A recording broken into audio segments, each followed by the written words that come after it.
Thermodynamics lecture 1-এ সবাইকে স্বাগতম। আমি রয়েছি এই ক্লাসটা করার জন্য তোমার ইনস্ট্রাক্টর হিসেবে আনোয়ার হোসেন আবিদ। আমি এখন পড়ছি খুলনা প্রকৌশল প্রযুক্তি ও প্রকৌশল বিশ্ববিদ্যালয়ের পুরকৌশল অর্থাৎ সিভিল ইঞ্জিনিয়ারিং ডিপার্টমেন্টে। থার্মোডাইনামিক্স লেকচার 1-এ সবাইকে স্বাগতম। তো থার্মোডাইনামিক্স যারা পড়তে যাচ্ছ অনেকেই হয়তো বা ক্লাস 9-10-এ ফিজিক্সের ষষ্ঠ অধ্যায়টা তোমাদের শর্ট সিলেবাসে ছিল না, আমি ধরে নিচ্ছি। তো তাদের জন্য আমার মনে হয় একটু শুরুর দিকে কথাবার্তা আলোচনা করা উচিত, এবং শুরুর দিকে কথাবার্তাগুলো যদি আমি ক্লিয়ার করি, শুরুর দিকের কথা জিনিসগুলোর জন্য যদি আমি তোমার কাছে ক্লিয়ার করতে পারি, আশা রাখি তুমি জিনিসটা ধরতে পারবা। এবং আমি চাই না যে যার কিনা ছোট্ট একটু ল্যাকিংস রয়েছে তার কাছেও যেন এই থার্মোডাইনামিক্স অধ্যায়টা কঠিন একটা শব্দ থাকুক। আমি চাই থার্মোডাইনামিক্স অধ্যায়টা তোমার কাছে পানির মতো ক্রিস্টাল ক্লিয়ার একটা ইমেজ ক্রিয়েট করতে পারি, তার সর্বোচ্চ চেষ্টা আমি করব। তাহলে আমরা আমাদের বোর্ডে তাকাই। বোর্ডে অধ্যায়টার নাম লেখা আছে থার্মোডাইনামিক্স। থার্মোডাইনামিক্সের শব্দটাকে আমি যদি দুটা অংশে ভাগ করি, তাহলে জিনিসটার প্রথম অংশটা দাঁড়ায় থার্মো, পরের অংশটা দাঁড়ায় ডাইনামিক্স। এই অধ্যায়টাকে থার্মোডাইনামিক্স বলার জায়গায় আমি থার্মোকাইনেমেটিক্সও বলতে পারি। ডাইনামিক্স বা কাইনেমেটিক্স মানে হচ্ছে গতিবিদ্যা, আর থার্মো মানে হচ্ছে বুঝতে পারছো এটা তাপ ও তাপমাত্রার সাথে সম্পর্কিত। তো এটা আমি বলতে পারি থার্মোডাইনামিক্স শব্দের অর্থ বোঝাচ্ছে বা থার্মো ওয়ার্ডটা ডিনোট করে বা সে রিপ্রেজেন্ট করে তাপ ও তাপমাত্রা রিলেটেড জিনিসপত্রগুলোর সাথে থার্মো রিলেশন রয়েছে। তো আমরা থার্মো শব্দটা আরেক জায়গায় শুনেছি, যারা থার্মোমিটার ব্যবহার করি জ্বর হলে তারা কিন্তু আমরা থার্মোমিটার নাম শুনেছি, এবং সেখান থেকে অনেকটাই আইডিয়া পাচ্ছি থার্মোর সাথে তাপ ও তাপমাত্রার একটা সম্পর্ক রয়েছে। এবং যারা ডাইনামিক্স সম্পর্কে পড়ে আসছি আমরা জানি ডাইমেনশন থেকে ডাইনামিক্স আসছে। ডাইনামিক্স মানে হচ্ছে গতি, আর ডাইনামিক্সের একটা শব্দ হচ্ছে কাইনেমেটিক্স, সেটার মানে হচ্ছে গতি বা গতিবিদ্যা।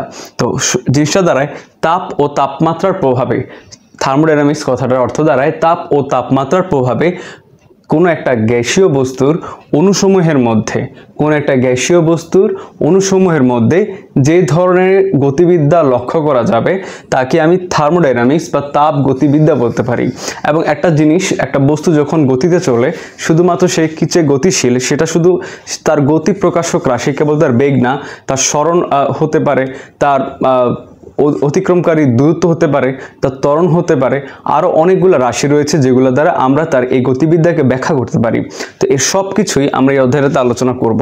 তো তাপ ও তাপমাত্রার সাথে সম্পর্কিত থার্মো, গতিবিদ্যার সাথে সম্পর্কিত ডাইনামিক্স, দুটো মিলে আমরা বলতে পারি থার্মোডাইনামিক্স বা অধ্যায়টার নাম দাঁড়ায় তাপ গতিবিদ্যা। আচ্ছা, আমরা যেখানে ছিলাম, তো এই থার্মোডাইনামিক্স অধ্যায়টাকে আমরা 3টা ভাগে ভাগ করতে পারি, এবং দেখব গ্র্যাজুয়ালি একটা ধাপ শেষ হওয়ার পর আরেকটা ধাপ শুরু হয়। থার্মোডাইনামিক্সের আমরা দেখব 3টা সূত্র এর খুব বেশি ব্যবহার রয়েছে।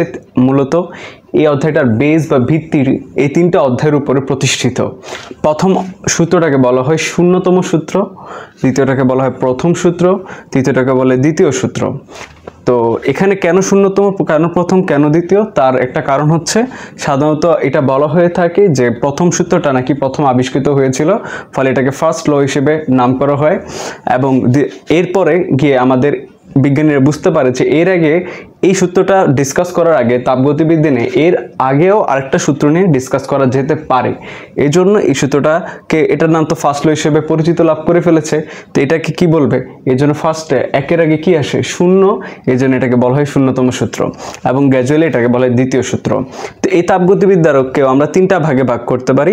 প্রথম অংশটা শূন্যতম সূত্রের উপর প্রতিষ্ঠিত, দ্বিতীয় অংশটা প্রথম সূত্রের উপর প্রতিষ্ঠিত, তৃতীয় অংশটা এই দ্বিতীয় সূত্রটার উপর প্রতিষ্ঠিত।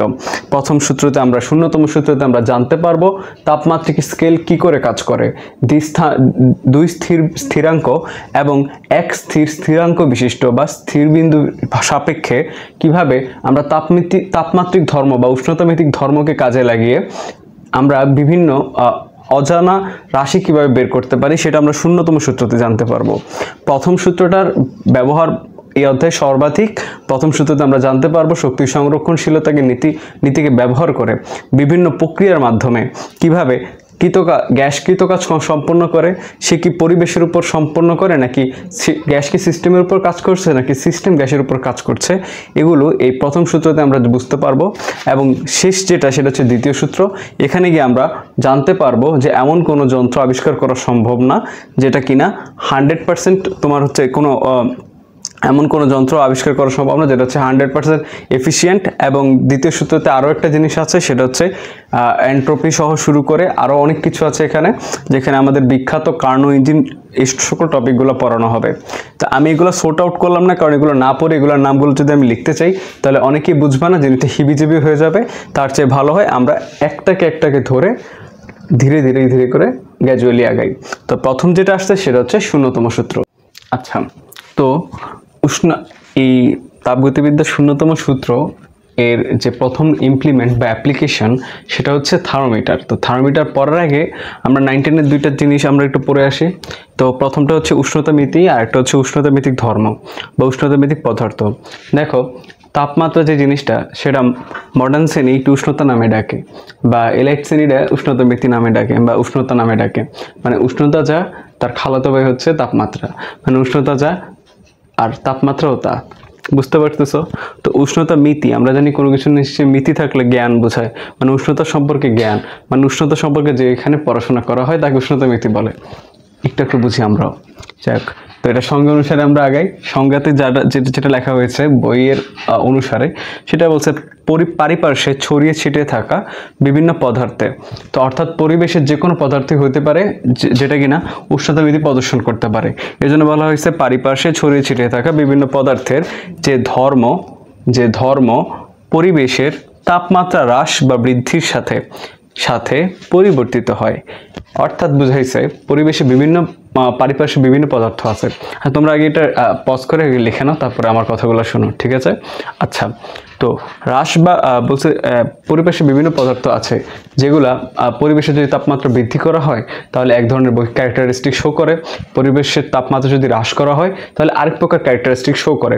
অর্থাৎ তার ক্যারেক্টারিস্টিক চেঞ্জ হইতে পারে তাপমাত্রা পরিবর্তনের কারণে। আমরা আসলে সে সকল পারিপার্শ্বিক সে সকল পদার্থগুলো নিয়ে কাজ করতেছি যারা তাপমাত্রা পরিবর্তনের কারণে তার বৈশিষ্ট্য চেঞ্জ করে।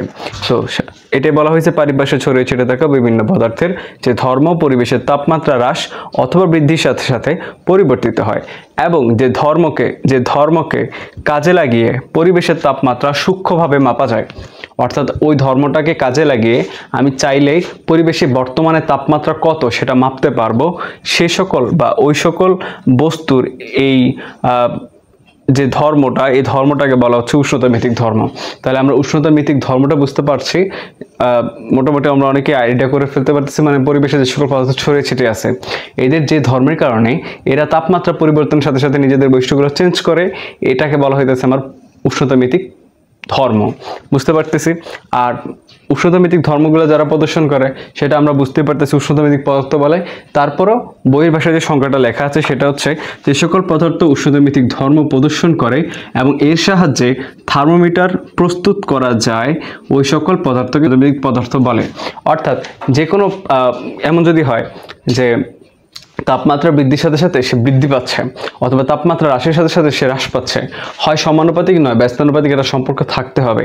সম্পর্ক যদি তাপমাত্রার সাথে ওই বস্তুটার উষ্ণতামিতিক ধর্ম বা তার পরিবর্তনটা যদি সমানুপাতিক হয় অথবা ব্যস্তানুপাতিক হয় তবেই কেবল সেটাকে নেওয়া যাবে। কারণ সমানুপাতিক এবং ব্যস্তানুপাতিক হইলেই কেবল আমি তার এই ধর্মটার কাজে লাগিয়ে একটা নতুন ধরনের থার্মোমিটার বানাইতে পারি।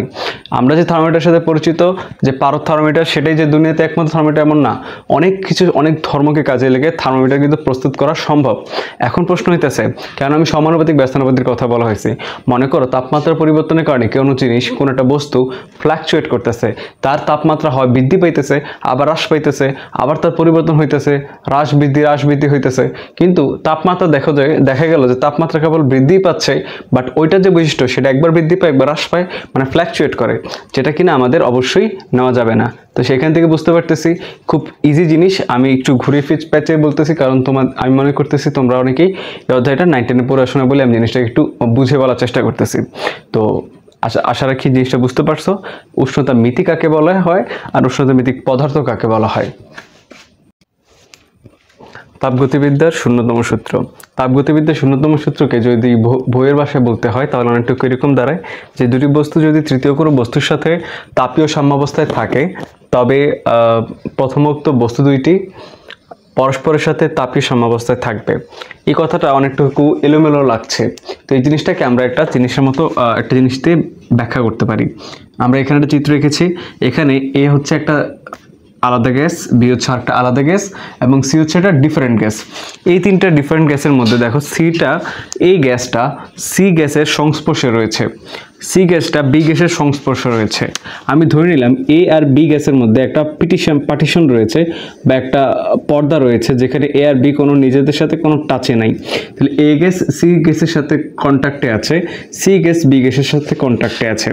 যদি এই গ্যাসের আমি যেটা বলেছিলাম, দুটি বস্তু যদি তৃতীয় কোনো বস্তুর সাথে তাপীয় সাম্যাবস্থায় থাকে, দেখো এই বস্তুটা আর বি সি বস্তুটা যদি তাপীয় সাম্যাবস্থায় থাকে, দেখো তাপীয় সাম্যাবস্থা বলতে এখানে তাপমাত্রা এদের এক হতে হবে এমন কিছু বলা হয়নি, বা এদের তাপশক্তি এক হতে হবে তাও কিছু বলা হয়নি। বলছে এর কোনো তাপশক্তির পরিবর্তনের কারণে যদি সি এর কোনো তাপশক্তির পরিবর্তন ঘটে, অথবা এর কোনো তাপমাত্রা পরিবর্তনের কারণে যদি সি এর কোনো তাপমাত্রা পরিবর্তন ঘটে, তাহলে এ আর সি কে বলা হবে এরা একে অপরে কিসে আছে, তাপীয় সাম্যাবস্থায় আছে। তাহলে তাপীয় সাম্যাবস্থা বলতে কিন্তু আমি এটা বোঝাচ্ছি যে এ এর কোনো তাপীয় পরিবর্তনের কারণে সি এর যদি কোনো তাপীয় পরিবর্তন ঘটে, তখনই কেবল এ এবং সি কে বলা হবে পরস্পর তাপীয় সাম্যাবস্থায় রয়েছে। তো আবার এরকম যদি হয়, এ আর সি গ্যাস যদি পরস্পর তাপীয় সাম্যাবস্থায় থাকে এবং সি আর বি যদি পরস্পর তাপীয় সাম্যাবস্থায় থাকে, সি আর বি কীভাবে তাপীয় সাম্যাবস্থায় থাকতে পারে, আমরা এখানে দেখতে পাচ্ছি যে সি আর পি পরস্পরের কন্ট্যাক্টে রয়েছে। তো সি এর কোনো তাপীয় পরিবর্তনের কারণে বি এর কোনো তাপীয় পরিবর্তন হতে পারে। তাহলে এই সি এর কোনো তাপীয় পরিবর্তনের কারণে বি এর কোনো তাপীয় পরিবর্তন হচ্ছে বলে বলা যাচ্ছে যে সি গ্যাস এবং বি গ্যাস পরস্পর তাপীয় সাম্যাবস্থায় রয়েছে। তো এখান থেকে বলতে পারি এই গ্যাস আর সি গ্যাস পরস্পর তাপীয় সাম্যাবস্থায় রয়েছে, সি গ্যাস আর বি গ্যাস পরস্পর তাপীয় সাম্যাবস্থা রয়েছে। এই শূন্যতম সূত্রটাকে অনেকটা আমরা যেটা ছোটবেলায় পড়েছি সমানুপাতিকের যে নিয়ম, সেখান থেকে আমরা বলতে পারি। দেখো আমরা ছোটবেলায় পড়েছিলাম যে এ একটা রাশি, এর সাথে যদি বি পরস্পর সমানুপাতিক হয়, আর বি এর সাথে একটা অন্য একটা তৃতীয় একটা রাশি সি যদি পরস্পর সমানুপাতিক হয়, তাহলে আমি বলতে পারি এর সাথেও সি সমানুপাতিক হবে। বুঝতে পেরেছ? অর্থাৎ এর সাথে বি যদি সমানুপাতিক হয় এবং বি এর সাথে সি যদি সমানুপাতিক হয়, তাহলে এর সাথে সি যে সমানুপাতিক বলার কোনো অপেক্ষায় থাকে না। তো এটাকে সমানুপাতিকের যে নিয়মটা, সেখান থেকে এই জিনিসটা ব্যাখ্যা করা যেতে পারে যে এই গ্যাসের সাথে সি গ্যাস যদি তাপীয় সাম্যাবস্থায় থাকে, তাহলে সি গ্যাসের সাথে বি গ্যাসের যদি তাপীয় সাম্যাবস্থায় থাকে, তাহলে এটা বলা যায় এ আর বি গ্যাস যদি পরস্পর টাচেও না থাকে, কানেক্টেড নাও থাকে, তাও এটা বলা যায় এ গ্যাস এবং বি গ্যাস পরস্পর তাপীয় সাম্যাবস্থায় থাকবে। এবং এখানে একটা উল্লেখযোগ্য বিষয় হচ্ছে তাপীয় সাম্যাবস্থা বলতে আমরা আসলে কাকে বোঝাচ্ছি। তাপীয় সাম্যাবস্থা বলতে কি আমরা আসলে জিনিসটা বুঝতে পেরেছি কিনা, সেই জিনিসটা জানা অনেক বেশি ইম্পর্টেন্ট। এই জন্য আমরা তাপীয় সাম্যাবস্থাটা সবার প্রথমেই আলোচনা করে দিয়েছি। আমরা বলেছি যে একই তাপমাত্রা থাকলে তাকে আমরা তাপীয় সাম্যাবস্থা বলবো, তা কিন্তু নয়। বা একই তাপ শক্তি তাদের মধ্যে বিরাজমান থাকলে তাদের উভয়কে যে আমরা একই তাপীয় সাম্যাবস্থা রয়েছে, তাও কিন্তু সত্য নয়। বরং তাপীয় সাম্যাবস্থা বলতে বোঝায় যে একটা এ গ্যাস আর সি গ্যাসের, এই গ্যাসের তাপীয় কোনো পরিবর্তনের কারণে যদি সি এর কোনো তাপীয় পরিবর্তন ঘটে, তাহলে এটাকে বলা হবে এ আর সি পরস্পর তাপীয় সাম্যাবস্থায় থাকা। বুঝতে পেরেছ? তো এখানে একটা খুব বড় নলেজ আছে, সেটা আমি আরেকটা জিনিস দিয়ে ব্যাখ্যা করব। দেখো তাপের প্রবাহ, এই যে তাপের যে প্রবাহ, এটা কিসের উপরে ডিপেন্ড করে? তাপের প্রবাহ কি তাপ শক্তির উপরে ডিপেন্ড করে নাকি তাপমাত্রার উপরে ডিপেন্ড করে? তো এখন আমরা যে জিনিসটা নিয়ে বুঝতে পারছি, যেটা নিয়ে আমরা আলোচ্য বিষয়, সেটা হচ্ছে তাপমাত্রার প্রবাহ কোন দিক থেকে কোন দিকে যায়, বা তাপমাত্রার প্রবাহটা আমাদের জানা প্রয়োজন। তাপমাত্রার প্রবাহ যদি না জানি, তাহলে এই তাপীয় সাম্যাবস্থাগুলা সাম্যাবস্থা আসলে পৌঁছায় কিভাবে, সেই জিনিসটা আমরা আসলে বুঝতে পারবো না। তো সেটার জন্য আমরা জিনিসটা সর্ট আউট করি। তাহলে আমরা যেটা বলতে যাচ্ছি সেটা হচ্ছে তাপীয় সাম্যাবস্থা।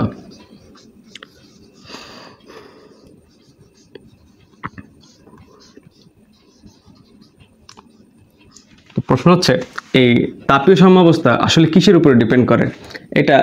এই জিনিসটা আমরা বলছিলাম যে তাপ শক্তির উপর ডিপেন্ড করে বা নাকি তাপমাত্রার উপর ডিপেন্ড করে।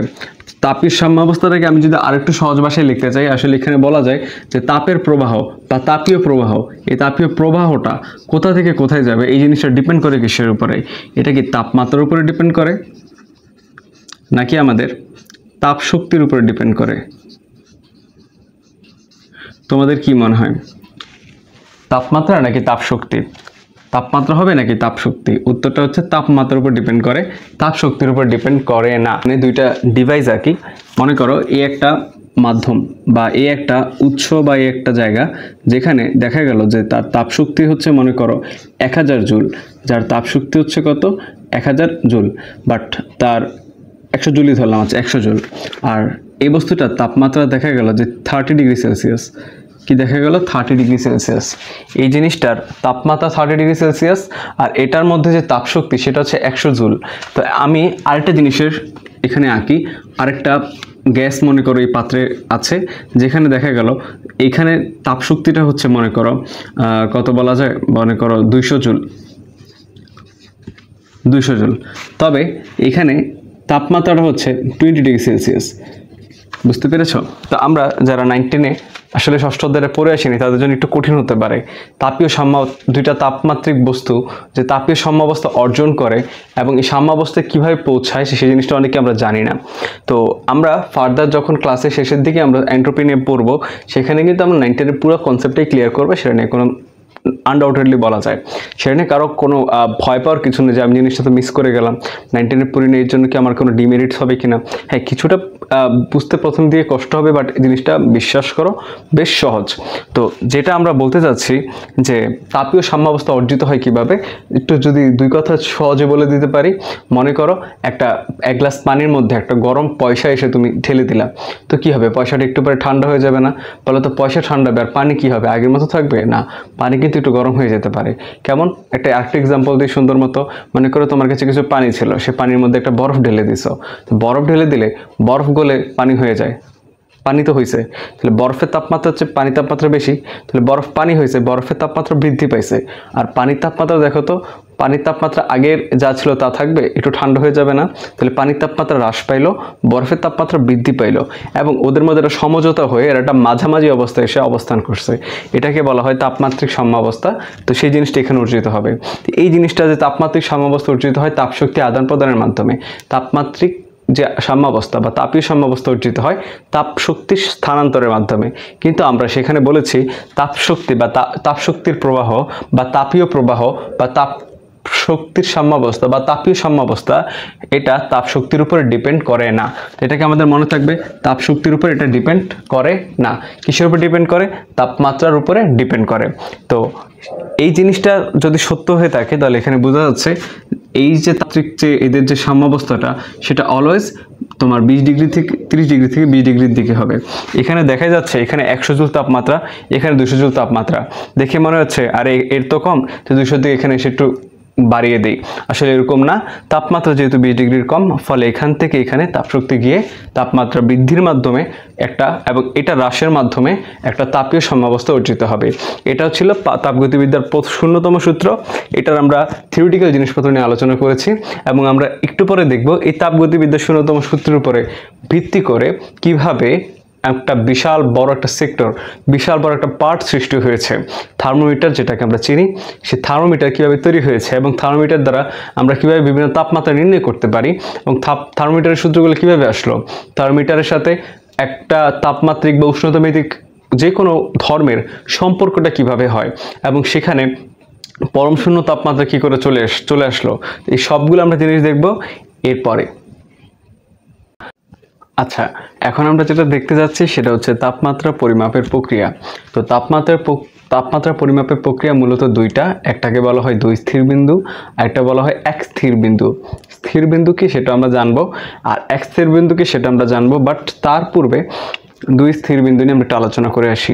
আমি খুব বেশি আশাবাদী তোমাকে নিয়ে আমার এই সেশনটা তোমার প্রয়োজন হবেই না, কারণ আমি মনে করি এটা ক্লাস 7-এর পড়া। কিন্তু কোন ক্লাস? ক্লাস 7। আমার এখনও মনে আছে ক্লাস 7-এর বিজ্ঞান বইয়ের 6ষ্ঠ বা 7ম অধ্যায় একটা নাম ছিল, সেটার নাম ছিল তাপ ও তাপমাত্রা একটা অধ্যায়। সেই অধ্যায়টাতে আমরা কিন্তু জিনিসটা নিয়ে আলোচনা করেছিলাম অলরেডি, বা আমি করি না আর কি, তোমরা পড়ে এসেছো অলরেডি, যে থার্মোমিটারগুলার সূত্রগুলা কিভাবে প্রতিষ্ঠিত হয়।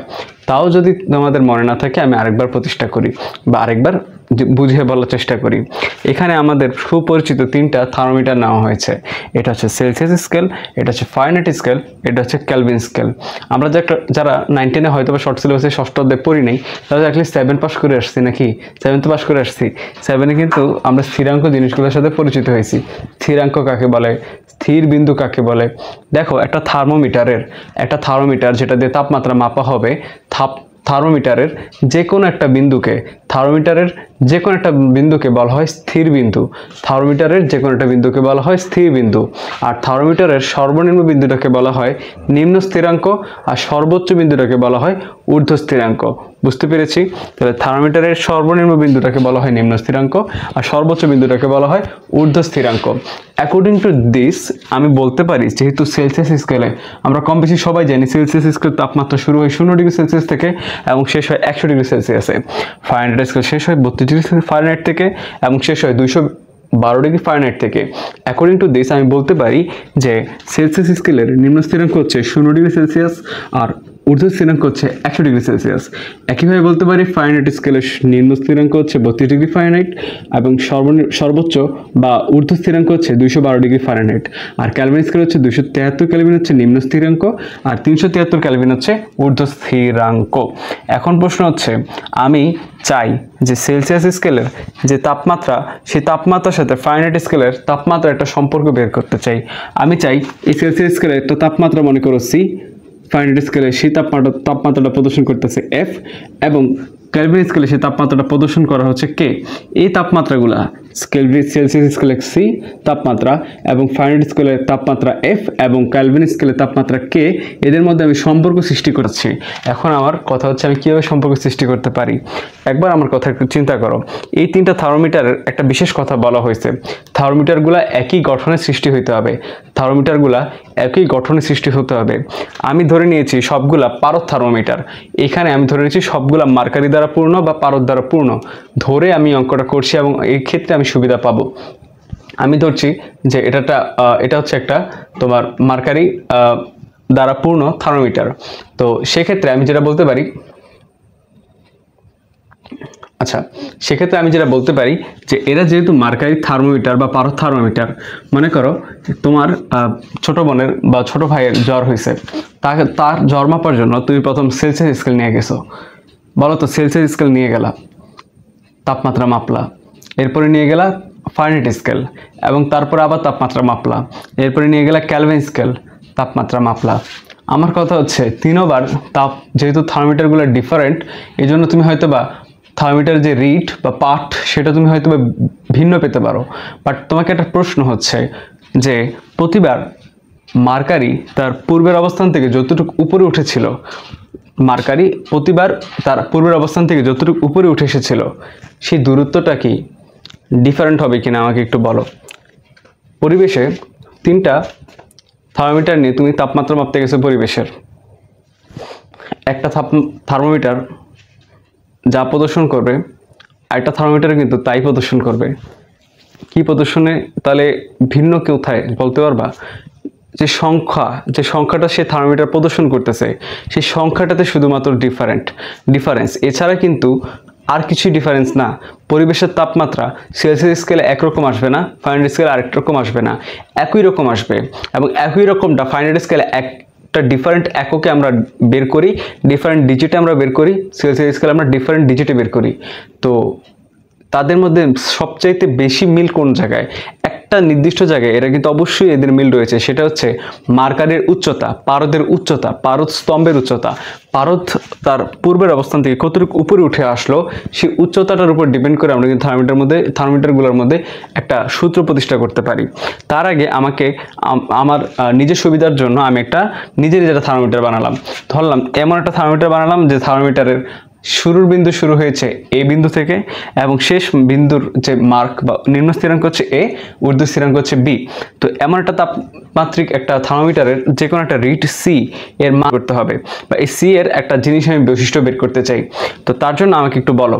আমি এখানে অনেকগুলো ব্যাখ্যা দেওয়া যায়, বাট ছোট সূত্র বলে আমি জিনিসটাকে ইগনোর করে সহজভাবে বুঝিয়ে দিলাম। আমি একটু বুঝাই। আমি এখানে যদি সি মাইনাস এ করি, সি মাইনাস এ কেন করব? আমি এই জিনিসটা কতটুকু উচ্চতা দেওয়া আছে, বা এইটা আমার হাতটা দেখা যাচ্ছে, আমি আশা রাখি বোঝা যাচ্ছে যে নিচ থেকে এই পারদটা কতটুকু উচ্চতায় উঠলো সেটা মাপার জন্য আমাকে সি মাইনাস এ করতে হবে। কেন এ করছি? সাপোজ মনে করো একটা স্কেলের ষষ্ঠ দাগ থেকে একটা পারদ উঠে দশম দাগের মধ্যে এসে অবস্থান করছে, তুমি কি বলবা? পারস্তম্ভের উচ্চতা কত? 10 বলবা? অবশ্যই বলবা না, কারণ সে যদি স্টার্ট করছে 6 থেকে, তাহলে উচ্চতা হবে 10 - 6, মানে শেষ পয়েন্ট মাইনাস আদি পয়েন্ট। এই জন্য আমি বলতে পারি পারস্তম্ভের উচ্চতা হচ্ছে C - A। বলো তো C - A কি? একটা C - A হচ্ছে একটা উচ্চতা। C - কি? C - A হচ্ছে একটা উচ্চতা বা দৈর্ঘ্য। এই জন্য আমি লিখলাম C - A হচ্ছে একটা দৈর্ঘ্য। বুঝতে পেরেছি? আচ্ছা, এবার আমার সুবিধার জন্য আমি আরেকটা কাজ করতে পারি। আমার চোখের সামনে সদৃশ আরেকটা দৈর্ঘ্য রয়েছে। আরেকটা দৈর্ঘ্য কি?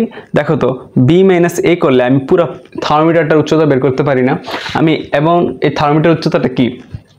এর মধ্যে থাকা পারদের সর্বোচ্চ উচ্চতা না, তো আমি এখান থেকে বের করতে পারি এর মধ্যে থাকা পারদের সর্বোচ্চ উচ্চতা আমি বের করার জন্য আমি সহজে লিখতে পারি শেষ ঊর্ধ্ব স্থিরাঙ্ক মাইনাস নিম্ন স্থিরাঙ্ক।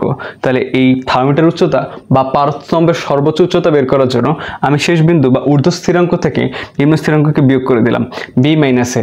স্টিল এটাও কিন্তু একটা দৈর্ঘ্য, আগেরটাও একটা দৈর্ঘ্য ছিল, এটা একটা দৈর্ঘ্য। দৈর্ঘ্যের একক কি বলতো? মিটার। তুমি ছোটবেলা থেকে পড়ে আসতেছি, একই জাতীয় দুইটা রাশির অনুপাত একটা ধ্রুবপদ হয়। কি বলতো? একই জাতীয় একটা রাশির অনুপাত একটা ধ্রুবপদ হয়, যার কোনো একক হয় না। একটা দৈর্ঘ্যকে আরেকটা দৈর্ঘ্য দ্বারা ভাগ করলে আমরা যেটা পাবো, একটা দৈর্ঘ্যকে আরেকটা দৈর্ঘ্য দ্বারা ভাগ করলে আমরা যেটা পাবো সেটা হচ্ছে একটা ধ্রুবক বা একটা ধ্রুব রাশি। একটা দৈর্ঘ্যকে আরেকটা দৈর্ঘ্য দ্বারা ভাগ করলে কীভাবে? একটা ধ্রুব রাশি। তাই আমি বলতে পারি ধ্রুব রাশির মান বা অনুপাত অলওয়েজ সেম হয়। কারণ কি? একবার চিন্তা করো, প্রতিটা স্কেলের ক্ষেত্রে তার পারস্তম্ভের উচ্চতা কিন্তু সবার ক্ষেত্রে সেম। পারস্তম্ভের উচ্চতা এর জন্য যা হবে, এর জন্য তা হবে, এর জন্য তা হবে। বাট ক্ষেত্র বিশেষে আমাকে উচ্চতাটা বের করার জন্য সেলসিয়াস স্কেলের ক্ষেত্রে C - 0 লিখতে হবে, ফারেনহাইট স্কেলের ক্ষেত্রে F - 32 লিখতে হবে, কেলভিন স্কেলের ক্ষেত্রে K - 273 লিখতে হবে। বুঝতে পেরেছি? আচ্ছা, তো এই মাইনাসগুলো দিয়ে শুধু আমি একটা দৈর্ঘ্য পাবো, আমার তো একটা অনুপাত দরকার যেটা তিনটার ক্ষেত্রে সমান। তো তার জন্য আমাকে এদের প্রত্যেকের রেসপেক্টে এদের থার্মোমিটার উচ্চতা কত, এদের পারদের সর্বোচ্চ উচ্চতা কত পর্যন্ত যেতে পারে সেটাও বের করতে হবে। তো সেলসিয়াস স্কেলের জন্য সেটা আসে 100 - 0, ফারেনহাইট স্কেলের ক্ষেত্রে আসে 212 - 32 এবং কেলভিন স্কেলের ক্ষেত্রে আসে 373 - 273। সেখান থেকে আমি বলতে পারি এদের যে C মাইনাস মানে এই তাপমাত্রা মাইনাস নিম্ন স্থিরাঙ্ক এবং ঊর্ধ্ব স্থিরাঙ্ক মাইনাস নিম্ন স্থিরাঙ্ক, এদের যে অনুপাত, এই অনুপাতটা সেলসিয়াস স্কেলের জন্য যা হবে, ফারেনহাইট স্কেলের জন্য তা হবে, কেলভিন স্কেলের জন্য তা হবে। অ্যাকর্ডিং টু এই ধ্রুবক রাশিটার যে পদটা বা ইকুয়েশনটা, এটা অনুসারে যদি আমি কেলভিন স্কেল, ফারেনহাইট স্কেল এবং সেলসিয়াস স্কেলের মধ্যে একটা সম্পর্ক দাঁড় করাতে চাই, তাহলে আমি লিখতে পারি যে মনে করো সেলসিয়াস স্কেলে আমি এটা তাও যে কোনো তাপমাত্রা C ধরলাম, C থেকে এর নিম্ন স্থিরাঙ্ক 0কে বিয়োগ দিলে এবং এর ঊর্ধ্ব স্থিরাঙ্ক 100 হতে 0কে বিয়োগ দিলে যে অনুপাতটা পাবো, সেই অনুপাতটার সমান একদম সেম হবে ফারেনহাইট স্কেলে যে কোনো তাপমাত্রা F থেকে এর নিম্ন স্থিরাঙ্ক 32কে বিয়োগ দিয়ে এবং ফারেনহাইট স্কেলের ঊর্ধ্ব স্থিরাঙ্ক 212 থেকে এই নিম্ন স্থিরাঙ্ক 32কে বিয়োগ দিলে যেটা পাবো সেটা এর মানটা সেম হবে। অ্যাকর্ডিং টু দিস আমি কেলভিন স্কেলের ক্ষেত্রে সেম বলতে পারি। কেলভিন স্কেলে যে কোনো তাপমাত্রা K হলে K থেকে 273 বিয়োগ দিলে যা হবে, 373 থেকে 273 দিলে যা হবে, এই দুইটা জিনিসের অনুপাত হবে সমান। তো অনেকেই জিনিসটা অ্যাসিউম করতে পারছো, প্রেডিক্ট করতে পারছো। আমাদের ফাইনালি যে সূত্রটা আসবে সেটা 19 একটা বিখ্যাত সূত্র। আমি আশা রাখি জিনিসটা তোমরা যারা পারো তোমরা এটা টানিয়ে সামনে চলে আসছো, কারণ তোমরা এটা অনেকেই প্রমাণটা জানো। প্রমাণটা আমার নেসেসারি না। আমার জন্য যে সূত্রটা লাগবে, দেখো C থেকে 0 বিয়োগ দিলে কত থাকে C, 100 থেকে 0 বিয়োগ দিলে কত থাকে 100, এখানে F থেকে 32 মাইনাস দিলে থাকে F - 32, নিচে থাকে 212 থেকে 32 বিয়োগ দিলে থাকে 128, আর এখানে K থেকে যদি আমি 273কে বিয়োগ দিই তা রইল, আর 373 থেকে 273কে বিয়োগ দিলেও 100 আসে। তো এখানে একটা জিনিস, আমি যদি ভাগ দেওয়া শুরু করি, এখানেও 100 এখানে 100 ভাগ করা যায় এবং জিনিসটাকে 5 দ্বারা 100 দিয়ে যদি আমি ভাগ করি তাহলে জিনিসটা আমি লিখতে পারি c = f-32। এটা এভাবে লেখা যায় না, একবার চিন্তা করো। এটা অনেকে বুঝতে পারে, যে অনেকে এটা ভাবতে পারে যে আমি পাইলাম 100 থেকে 100 করে ভাগ করে দিয়ে দিলাম, এমন না জিনিসটা। একটু আমার কথাটা বোঝা। এটার জন্য আমাকে তিনটার ক্ষেত্রে কাজ করতে হবে। তো আমি যদি এই জিনিসগুলোরে 5 দ্বারা ভাগ করে দিই, বা বুদ্ধিমান হয় যদি আমি 20 করে ভাগ করে দিই, তো এই জিনিসটা এরকম দাঁড়ায় কারণ আমরা জানি 5 20 100, c/5 is equal to f-32 divided by 9 is equal to k-273 divided by 5। এটা হচ্ছে আমাদের সেই বিভিন্ন থার্মোমিটারের মধ্যে ইন্টার রিলেশন। এটা এখান থেকে আমরা একটা থার্মোমিটারে যে কোনো থার্মোমিটারে, মনে করি সেলসিয়াস থার্মোমিটারে আমরা একটা তাপমাত্রা দেওয়া আছে, এটা ক্যালভিন স্কেলে তাপমাত্রাটা কত প্রদর্শন করবে সেটা আমরা এই সূত্রকে ব্যবহার করে বের করতে পারি। আবার মনে করো ফারেনহাইট স্কেলে আমার কোনো তাপমাত্রা দেওয়া আছে, সেটা সেলসিয়াস স্কেলে কত বা ক্যালভিন স্কেলে কত, সেটা আমরা এই সূত্রকে ব্যবহার করে কাজে লাগাতে পারি। এখান থেকে আমি যদি প্রথম অংশটা আর শেষের অংশটা নিয়ে কাজ করি, তাহলে নিচের পাঁচগুলা কাটা চলে যায়, আর এখান থেকে লেখা যায় c = k-273, বা আমরা একটু সাজিয়ে লিখতে পারি k = c + 273। এখান থেকে কিন্তু আমরা জিনিসটা আসছে যে কোনো সেলসিয়াস তাপমাত্রাকে ক্যালভিনে নিতে হলে 273 যোগ করা লাগে। বুঝতে পারতেছে? এটা আসলে এক্সাক্ট 273 না, একটু বেশি, 0.16 বেশি। তো আমরা জিনিসটা বুঝতে পারছি আশা রাখি, এবং আমি মনে করি জিনিসটা অনেকেই আগে থেকে জানতাম, বাট আজকে একটু ওয়ার্ম আপ হলো। এরপরে আমরা যেটা দেখব সেটা হচ্ছে উষ্ণতা মিতিক সম্পর্ক সাথে দুই স্থির বিন্দুর সম্পর্কটা কি। আসলে দুই স্থির বিন্দুর সহায়তায় বা এই সূত্রকে সহায়তা কাজে লাগিয়ে আমরা কি করে একটা উষ্ণতা মিতিক ধর্ম এর বিভিন্ন রাশি বা ডেটা বের করতে পারি, সেটা আমরা একটু পরে দেখব। তো আমরা এটা মুছে দিলাম, আশা করি সবাই লিখে ফেলেছো। যারা না লিখে থাকো 10 সেকেন্ড পিছনে নিয়ে একটু পজ করে লিখে ফেলো। আচ্ছা,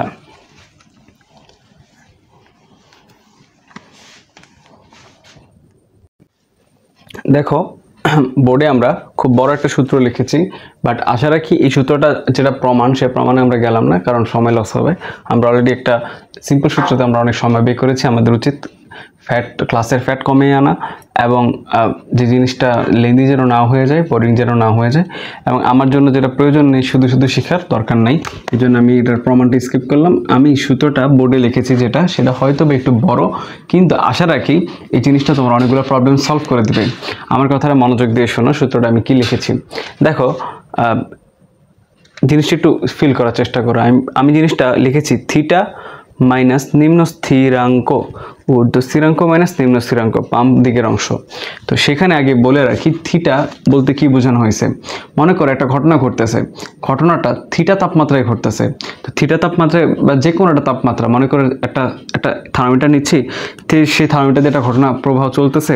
মনে রাখবা যদি ওই থার্মোমিটারের তোমার নিম্ন স্থিরাঙ্ক বা ঊর্ধ্ব স্থিরাঙ্ক না বলে অন্যটা তাপমাত্রা বলা হয়ে থাকে, সেই তাপমাত্রাটা এই থিটার জায়গায় আমার অঙ্কতে বসাতে হবে। এরপরে লেখা হয়েছে নিম্ন স্থিরাঙ্ক, ঊর্ধ্ব স্থিরাঙ্ক। কার নিম্ন স্থিরাঙ্ক, কার ঊর্ধ্ব স্থিরাঙ্ক, প্রথমে প্রশ্ন আসে। তো মনোযোগ দিয়ে শোনো, যেই থার্মোমিটারকে নিয়ে আমার অঙ্ক করা হচ্ছে সেটা যদি সেলসিয়াস স্কেল হয়ে থাকে, তাহলে সেলসিয়াস স্কেলের নিম্ন স্থিরাঙ্ক এখানে বসবে।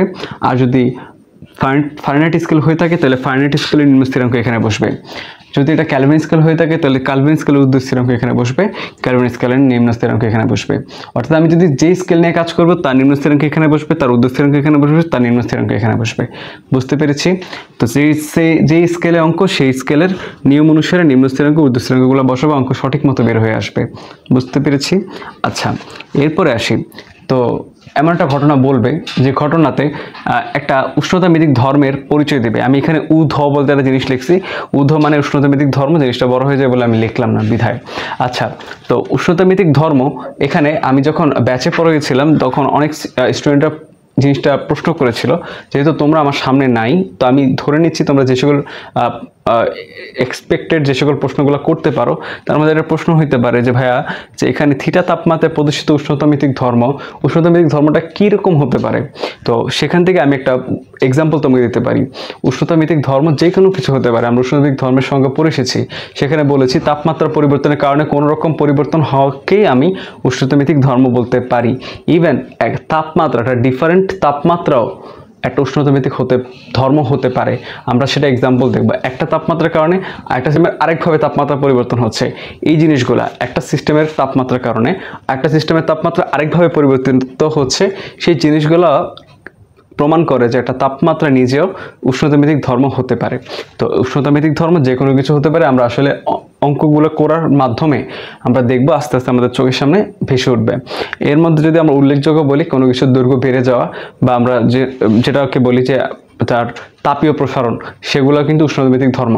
আবার আমাদের পরিচিত যেটা রোধ কিন্তু একটা তাপীয় প্রসারণ, তাপীয় সংকোচন বা রোদের তাপীয় বৃদ্ধি, তাপীয় হ্রাস করতে পারি। তো এই রোধ হ্রাস বৃদ্ধি সেটা কিন্তু আমাদের পরিচিত উষ্ণতাভিত্তিক ধর্ম। আবার কোনো কিছুর যেটা ধাতব বস্তু যার কিনা তাপমাত্রা সংবেদনশীল, তাপমাত্রা বৃদ্ধিতে তার দৈর্ঘ্য বৃদ্ধি পেতে পারে, তাপমাত্রা বৃদ্ধির সাথে সাথে তার দৈর্ঘ্য হ্রাস পেতে পারে বা হ্রাস পাওয়ার সাথে সাথে হ্রাস পেতে পারে। এই সকল জিনিসপত্রগুলো কিন্তু উষ্ণতাভিত্তিক ধর্ম হতে পারে। উষ্ণতাভিত্তিক ধর্মে আসলে কোনো কোনো অর্ডার অনুসারে কোনো ক্লাসিফিকেশনস নাই, যে কোনো কিছু হতে পারে। বুঝতে পেরেছি? আচ্ছা, তো আমরা একটু পরে এই জিনিসটা, এই সূত্রটা তোমরা ভালো করে খাতায় লিখে রাখো। আমি এটা এখন মুছে ফেলবো, তোমরা এটা ভিডিওটা পজ করে সূত্রটা লিখতে পারো। তো এই সূত্রটাতে আমরা যেটা লিখছি সেটা ক্লিয়ার যে মেসেজটা দেওয়ার চেষ্টা করেছি। আমার যে প্রশ্নটা থাকবে সেই প্রশ্নের মধ্যে, তো এখানে থিটা বলতে বোঝানো হয়েছে, আমার প্রশ্নে যে তাপমাত্রাগুলো দেওয়া থাকবে, থিটা চেনার অন্যতম একটা শর্টকাট শিখিয়ে দিই। থিটা কে আসলে আমার যে প্রশ্ন থাকবে সেই প্রশ্নগুলোর মধ্যে কারে আমি থিটা জায়গায় এনে বসাবো সেটা মনে রাখার একটা শর্ট টেকনিক হইতেছে। তুমি প্রশ্নে দেখবা যে সে এখানে যে স্কেলটা নিয়ে কথা বলছে সেই স্কেলটার নিম্ন স্থিরাঙ্ক অথবা ঊর্ধ্ব স্থিরাঙ্ক ব্যতীত অন্য কোনো তাপমাত্রা বলা আছে কিনা। অন্য যে তাপমাত্রা নিয়ে কথা বলা থাকবে না, সেই তাপমাত্রাটা আইনা এই থিটার জায়গায় বসিয়ে দিবা, শেষ। বুঝতে পেরেছ? এবার খুঁজবা যে ওই যে একটা এক্সেপশনাল তাপমাত্রা যেটা কিনা কোনো স্কেলের ঊর্ধ্ব স্থিরাঙ্কও না, কোনো স্কেলের নিম্ন স্থিরাঙ্কও না, সেই তাপমাত্রাটাতে যে বস্তুটার ধর্মটা নিয়ে আলোচনা করছে, ওই ধর্মটা কি, সেটা দৈর্ঘ্য হইতে পারে, তার রোধ হইতে পারে, এনিথিং হইতে পারে। আমরা দেখবো এক্সাম্পল দেখতে দেখতে বুঝতে পারবো। সেটার আইনে এখানে বসাইবা। ওই প্রশ্নের মধ্যে বলা থাকবে ওই স্কেলটার নিম্ন স্থিরাঙ্কে কি কি ঘটছে, সেই স্কেলটার ওই বস্তুটার নিম্ন স্থিরাঙ্কে যে স্কেল নিয়ে আমি কথা বলতেছি, মনে করো সেলসিয়াস স্কেলে ঘটনাটা ঘটতেছে। তো সেলসিয়াস তাপমাত্রা, মনে করো এখন সেলসিয়াস স্কেলে ঘটতেছে, তুমি কেমন বুঝবা? আরে ভাই, এটা তো একদম ইজি জিনিস। তাপমাত্রার পাশে দেখবে কি লেখা, ফারেনহাইট লিখলে বুঝবা ফারেনহাইট স্কেলে চলতেছে। সেলসিয়াস স্কেলে যদি তাপমাত্রার পাশে সেলসিয়াস লেখা থাকে তাহলে বুঝবা সেলসিয়াস স্কেলে ঘটতেছে। যদি তাপমাত্রার পাশে ক্যালভিন থাকে তাহলে বুঝবা ক্যালভিন স্কেলে ঘটতেছে। বুঝতে পেরেছি? তো সেখান থেকে আমি বুঝতে পারলাম যে কোনটা কোন স্কেল বা কোথায় কি বসাবো সেটা আমরা বুঝতে পারতেছি। তো পরবর্তীতে যেটা যে নিম্ন স্থিরাঙ্কে প্রদর্শিত ঊর্ধ্ব উষ্ণতাভিত্তিক ধর্ম, সেটা আমি কীভাবে বুঝবো? সেটা হচ্ছে নিম্ন স্থিরাঙ্কে বলা থাকবে যে স্কেল নিয়ে কথা বলতেছি, মনে করো 0 ডিগ্রি সেলসিয়াসে বলা থাকলো যে 0 ডিগ্রি সেলসিয়াসে বস্তুটার দৈর্ঘ্য এতটুকু বৃদ্ধি পায় বা বস্তুটার দৈর্ঘ্য এত হয়, তাহলে বোঝা যাচ্ছে নিম্ন স্থিরাঙ্কে বস্তুটার প্রদর্শিত ধর্মটা কি, সেটা এনে এখানে বসিয়ে দিব। আবার বলা থাকতে পারে যে একটা সেলসিয়াস স্কেলে মনে করো বলা থাকলো যে 100 ডিগ্রি সেলসিয়াসে বস্তুটার দৈর্ঘ্য এতটুকু হয়ে গেছে। এই যে কথাটা বলে দিল, এটা কিন্তু ঊর্ধ্ব স্থিরাঙ্কে বস্তুটার উষ্ণতাভিত্তিক ধর্ম সম্পর্কে তথ্য দিয়ে দিল, সেটা এনে এখানে বসিয়ে দেব। এইভাবে বসানোর মধ্যে আমরা এই সূত্রটার অ্যাপ্লিকেশন দেখব। এখন আমরা দেখব এই সূত্রটা ব্যবহার করে আমরা কি সকল ম্যাথ করতে পারি বা কি সকল ম্যাথ আমাদের পরীক্ষাতে আসে, তার একটা ডেমনস্ট্রেশন দেখব। আচ্ছা, তো এই সূত্রভিত্তিক আমরা একটা ম্যাথ দেখে আসি। ম্যাথে বলা হয়েছে, এটা হচ্ছে আমাদের এই অধ্যায়ের ম্যাথ 1। তোমরা ম্যাথের ডিনোটগুলা ম্যাথগুলারে 1, 2, 3, 4 করে অবশ্যই ডিনোট করবা। একটা ম্যাথে একটা অধ্যায়ে প্রত্যেকটা কনসেপ্টের পাশাপাশি যদি 5-6টা করে ম্যাথ প্র্যাকটিস হয়ে যায় তাহলে কিন্তু আমার ওই কনসেপ্টটা খুব ভালো মতো ক্লিয়ার হয়ে যাবে। এটা কিন্তু একটা টিপস, যারা একদম বিগিনার, যারা এইচএসসি 26-এর, তারা কিন্তু জিনিসটা অনেকে না চিনতে পারো। অনেকেরই মনে করো কলেজে কম্বাইন্ড সিলেবাসে মনে করো তাপগতিবিদ্যা দিয়ে দিছে, হঠাৎ করে তাপগতিবিদ্যা শুরু করছো, তো তাদের জন্য যে সাজেশনটা থাকবে, তোমরা যেহেতু ফার্স্ট টাইম পড়তেছো, একটা কনসেপ্ট শেষ করার পর একটা কনসেপ্টের উপরে অ্যাটলিস্ট 5-6টা ম্যাথ করে ফেলবা, নাহলে কিন্তু কনসেপ্ট ভুলে যাবা। তো ম্যাথে বলছে একটা ইঞ্জিনের ঢাকনা 0 ডিগ্রি সেলসিয়াস তাপমাত্রায় 0.4 মিটার উঠে থাকে। 0 ডিগ্রি সেলসিয়াসে যখন তাপমাত্রা থাকে তখন একটা ইঞ্জিন, মনে করো ইঞ্জিন কীভাবে কী করে, আমরা জানি আপ অ্যান্ড ডাউন করে ইঞ্জিন বা রোটেশন করে। তো আমরা একটা আপ অ্যান্ড ডাউন ইঞ্জিন নিয়ে আমরা কথা বলতেছি। আপ অ্যান্ড ডাউন ইঞ্জিনের যে ঢাকনাটা সেটা কি না 0 ডিগ্রি সেলসিয়াসে মনে করো এই আমার এই বেজ থেকে মনে করো 0.4 মিটার ডিগ্রি 0.4 মিটার উচ্চতায় উঠে থাকে। এখন আমাকে আরেকটা তথ্য দিয়ে দিছে যে 100 ডিগ্রি সেলসিয়াসে সেম ইঞ্জিনটার ঢাকনাটা 1 মিটার উঠে। তাহলে 100 ডিগ্রি সেলসিয়াসে এই ইঞ্জিনটার ঢাকনাটাই তোমার কত মিটার উপরে উঠে 1 মিটার, তাহলে 1 মিটার উঠে 100 ডিগ্রি সেলসিয়াসে, আর 0.4 মিটার উঠে কত 0 ডিগ্রি সেলসিয়াসে। আমাকে বলে দিল কত তাপমাত্রায় এটি 0.8 মিটার উঠবে। বুঝতে পেরেছো? তাহলে আমরা যদি একটু কষ্ট করে আগে সূত্রটার দিকে তাকাই, সূত্রটা কি বলেছে? সূত্রটা অনুসারে আমরা দেখেছিলাম যে সেখানে বলা ছিল যে থিটা মাইনাস যে স্কেল নিয়ে কথা বলা হচ্ছে তার নিম্ন স্থিরাঙ্ক ডিভাইডেড বাই ঊর্ধ্ব স্থিরাঙ্ক মাইনাস নিম্ন স্থিরাঙ্ক ইজ ইকুয়াল টু, এটার মানটা হবে যে উষ্ণতাভিত্তিক ধর্মকে নিয়ে আলোচনা করছি সেটা থিটা তাপমাত্রায় প্রদর্শিত উষ্ণতাভিত্তিক ধর্ম। আচ্ছা, তো অঙ্কটা রাখতে আমরা যেই অবস্থানে ছিলাম সেখান থেকে একটু বলি। আমার এখানে কারেন্টটা চলে গিয়েছিল, যার কারণে জিনিসটা একটু আকপিচ হতে পারে। আমরা শুরু করি। তো এখানে বলছে একটি ইঞ্জিনের ঢাকনা 0 ডিগ্রি তাপমাত্রায় 0.4 মিটার উঠে, আবার 100 ডিগ্রি সেলসিয়াস তাপমাত্রায় 1 মিটার উঠে। কত তাপমাত্রায় এটি 0.8 মিটার উঠবে? এটা কিন্তু 0.8, হয়তো বা ভিডিওতে পয়েন্টটা বেশ ছোট করে দেখা যাচ্ছে, আশা করি এখন দেখা যাবে।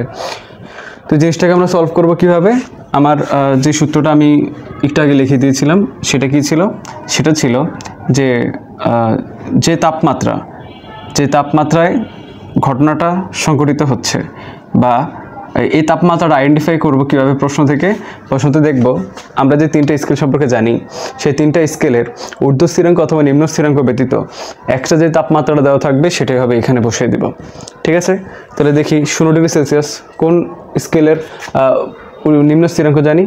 আমরা জানি সেটা কি সেলসিয়াস স্কেলের নিম্ন স্থিরাঙ্ক। আর এখানে আছে 100 ডিগ্রি সেলসিয়াস, সেটা কি সেলসিয়াস স্কেলের ঊর্ধ্ব স্থিরাঙ্ক। বাইরে কে আছে? বাইরে দেখো এক্সট্রা কোনো তাপমাত্রা দেওয়া নেই, বাট সেই তাপমাত্রাটাতে এক্সট্রা যে ঘটনাটা ঘটছে মানে 0.8 মিটারের কথা বলে দেওয়া আছে, সেটা বলে দেওয়া আছে না?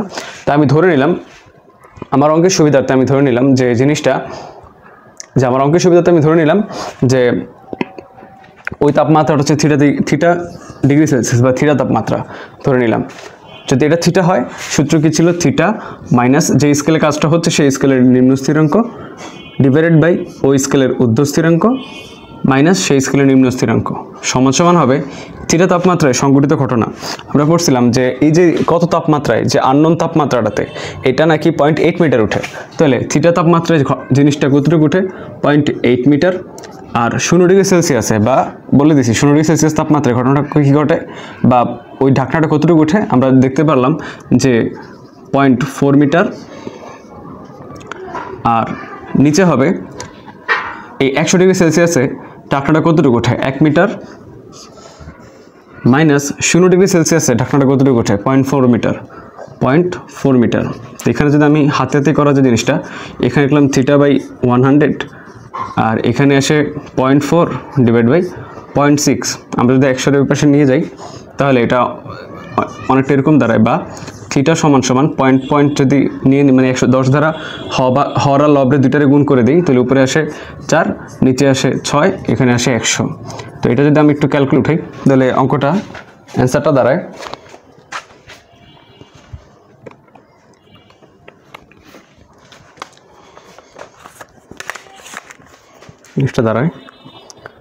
যে 4 ডিভাইড বাই 6 ইন্টু 100, তাহলে এটা দাঁড়ায় 66.67। তাহলে এখান থেকে বলতে পারি যে থিটা তাপমাত্রা হচ্ছে 66.67 ডিগ্রি সেলসিয়াস। তাহলে এই তাপমাত্রায় হচ্ছে ঢাকনাটা 0.8 মিটার উঠবে। তো এটা গেল দুই স্থিরাঙ্ক বিশিষ্ট অঙ্কগুলো আমরা কীভাবে হ্যান্ডেল করব, বা দুই স্থির বিন্দুর সাপেক্ষে একটা নতুন আননোন তাপমাত্রা বা আননোন তাপমাত্রায় গঠিত ঘটনা কীভাবে বের করবো সেটা আমরা দেখলাম। তো এমন হইতে পারে এখানে ভ্যারিয়েবল বা আননোন ছিল ওই থিটা তাপমাত্রা, এমন হইতে পারে এখানে আননোন হইতে পারতো যে থিটা ডিগ্রিতে যে জিনিসটা ঘটনা ঘটছে সেই তথ্যটা আননোন হইতে পারতো। আবার সবসময় এই দুইটা যে আননোন হবে এমন না, এমন হইতে পারতো বলতে যে কোন স্কেল, মনে করো 0 আর 100 দেওয়া নেই, তোমার বের করতে হবে, বা বললো যে স্কেলও দেওয়া আছে, বলা হইলো যে এর নিম্ন স্থিরাঙ্কে ঘটনাটি কী ঘটবে বা কতটুকু উচ্চতা উঠবে বা রোধ কতটুকু হবে আমরা বুঝতে পারতেছি। তো আসলে ঘটনাটা জাস্ট এরকমই। আশা রাখি তোমরা জিনিসটা বুঝতে পারছো। এখানে একটু আলো রিফ্লেকশন পড়ছে, আশা রাখি জিনিসটা বুঝতে অসুবিধা হবে না। তো আমি একটু তোমাদের সুবিধার্থে বলে দিই, এটা হচ্ছে আমি এখানে লিখেছি 0.4, ঠিক আছে, 0.4 ডিভাইড বাই 0.6, বুঝছো? আর নিচে লিখেছি 10 দ্বারা 0.4 আর 0.6 গুণ দিছি, আর হয়ে গেছে 4/6। নিচের 100কে পাশে নিলাম, 100 ওই পাশে চলে গেল, হয়ে গেল 66.67 ডিগ্রি সেলসিয়াস। আচ্ছা, তো আজকে ক্লাস এতটুকু পর্যন্ত থাকলো।